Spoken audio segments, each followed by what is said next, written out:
My wife's affair with her boss ended our marriage, so I made sure both of them got fired from their jobs. Then the AP stole my minivan, so I made him regret it. This is the first half of a decade-long tale that is currently resolving in a delightful way. Over a decade ago, I came home to find I was being moved out by my wife. We weren't in a great place, but I was blindsided. I was also served with a protection order that stated I could not come home without prior written permission. I had to go through my wife to see the kids, etc., and it was in effect for 90 days. I was devastated. A relative connected me with a bulldog of a lawyer. This lady was brilliant and no nonsense. She filed a rebuttal to the protection order, but told me these things take time, and we were unlikely to see a judge before the 90 days were up. She was very clear that I must follow the court order to the letter if there was any evidence, otherwise I'd be in an uphill battle if and when my wife renewed it. It only took one day before my now ex needed me to take the kids. I had crashed at a friend's house, so I had no place to take them. So we agreed I'd watch them at home. I waited a few blocks away while waiting for an email. Ex called me, and I reminded her of the details of the order and that I wouldn't come home until I had permission. This happened twice more than I waited down the street within the first week, so told her I wouldn't leave where I was staying until I had the email. It was about 20 minutes away. I texted her to remind her. The very next day she again didn't email. We were planning on me picking up the kids to take them to school since their school was only a few minutes away from my work. However, because I had not received written permission, I ran out of time to drive to pick up the kids and then make it to their school and work. She called furious that I wasn't there. I reminded her about the permission and that I was out of time. She ended up being very late to work that day. She then wanted to write me blanket permission to come and go as needed, but my lawyer advised against it. Follow the order. The culmination of this was a few weeks later when she again forgot to send permission. Her boyfriend was staying over, but didn't have his car with him. They both had to get to work, and that was the day I learned that he was her direct supervisor. Ex had to call a friend from work to pick up the kids and take them to school, and the friend found out. Of course, it got out at their work. Within a week of that, the boyfriend was fired over the relationship and my ex was suspended. By this time, I had my own place, so the kids ended up staying with me most days. I later learned that the protection order was the boyfriend's idea. Ex was quite mad about it as it turned into evidence that I wasn't a threat to her or the family, and the judge was quite harsh with her over it when we settled for support and parenting time. She called it intentional and harmful parental alienation. Part 2. Same day. This is the second part that was removed from Pro Revenge. I'll maybe fix it later there. This is the second half of a decade-long tale that is currently resolving in a delightful way. A decade ago, my then wife, now ex-wife, began a relationship with the guy and kicked me out of my house. The boyfriend was instrumental in blindsiding me and planning on how to keep me from my own kids. Ever since, I've kind of hated him. I've always been polite and respectful with boyfriend because he'd become my kid's stepdad, but I swore if I ever had the chance I'd get back at him. I figured it would be something petty, but then he'd gift-wrapped my revenge, and I've been running with it for almost 3 weeks now. My kids are mostly grown now, some in university, some in grades 11 to 12. The uni kids live with me while the high schools still go back and forth with their mom. I'm also remarried now. My wife and I each have our own vehicles, but my wife owns and insures a minivan for when we are all going somewhere together. The kids are free to use it too, as only one has a car. We only have one set of keys, so I put an AirTag on it. It's a little transponder that tracks its location.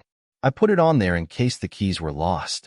About 3 weeks ago, one of my older kids took the van out for the night, but ended up staying at his mom's on the couch. Around 7 a.m. the next day, another kid asked to use the van. I pinged the AirTag only to find out it was hours away in an industrial section of another town. I was quite concerned why my kid was out there. I called him up, and he was at his mom's where he said he'd be. He had no idea the van was missing. I called the police and gave them the location of the van. Within 20 minutes, they had stopped the van and the driver said he had permission to use it. Though, and behold, it's my ex-wife's boyfriend. The police weren't very interested in detaining him, as it would be easier for him to just drive the van back to our town, and we get sorted out here. However, it wasn't my van, nor was he listed on the insurance to drive it. I asked that it be impounded. In Canada, we can't press charges, But I was adamant that this was theft and I wasn't going to let it go.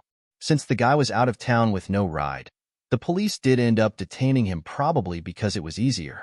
I was given info for the yard where the van was impounded. Since we had the next day off, my wife and I drove out to the yard to pick it up. When we got there, I first checked for damage since it was sitting a little low. Nothing outside. When I checked inside, I found that it was loaded with industrial fasteners and cable. Think seismic mitigation. Turns out, boyfriend used my wife's van to pick up stuff for work. My wife turns on her heels and walks to the office. I had to jog to keep up. She asks who has access to the van. They have the only set of keys, so my wife is assured only her or me.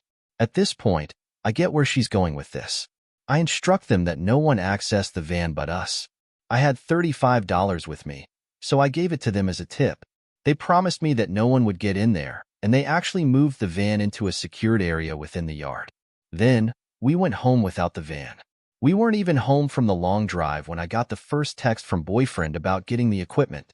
I explained that we left the van as there were expenses we were not going to pay. Towing, impounding fees, daily storage. I told him that he'd have to pay for them before I pick up the van. He was super mad and swore he'll pay me back. I said no way. Within an hour, I got a call from his boss. They need the equipment ASAP for a time since they had a job. I explained that it was impounded and that I won't have time to get it until next week now, and it has to be paid in advance. Boss swears up and down at me. I calmly explained that I didn't steal a vehicle to transport his stuff.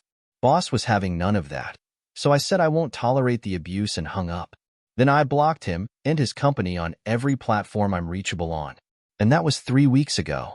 Since then, I've been able to make excuses every single time boyfriend tries to arrange picking up the van, often because the kids don't have the van, so I have to drive them. Boss has gotten through a few times using other numbers and sent a ton of emails that I ignore. But I did reply and explain that both my wife and I need about 4 hours to do the round trip, and then it needs to be paid for ahead of time. And it's added up. $25 a day for secure storage plus towing and impounding fees, etc. Plus I wanted to be paid for the fuel before used as well as our travel.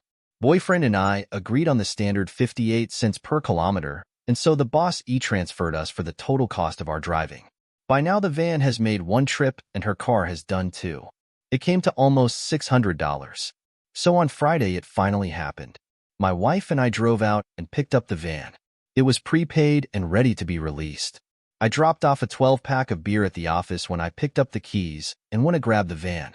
However, I wasn't going to transport boss and boyfriend stuff, so I arranged for it to be held at the yard at the same rate as a vehicle. Unloaded it and left right before it closed for the weekend. I got a call from boyfriend asking when he can come by with a work truck to get the stuff. I told him it's still at the impound almost 2 hours away, and the office opens Monday at 9. There was only silence on the other end, so I hung up after about 10 seconds. Through this, I've been getting vague updates from my ex, who I've got a good relationship with now. She was living with boyfriend and was clear with me that any and all the consequences were squarely on him. He's kept his job but is missing the next pay increase and is not getting his year-end bonus. Ex had their way too short-staffed to let him go, but he's in the doghouse at home and at work. No word on criminal charges for taking the van, but Crown handles that, and I'm not suing in civil court. Let's see what top commenters say. Viper Bunny says, selfish people love to shoot themselves in the foot and claim you should have been there to stop them. You reap what you sow. Another comment goes like this. I hate that the kids were caught in the middle of the pissing contest she created but gone to you for sticking it out and making her deal with the bed she made. I honestly hope the judge throws everything they can at her for weaponizing the system. I hope your attorney also uses this and anything else she happens to feed you as an ammunition as well. Good luck, and remember to document anything she says or does in writing.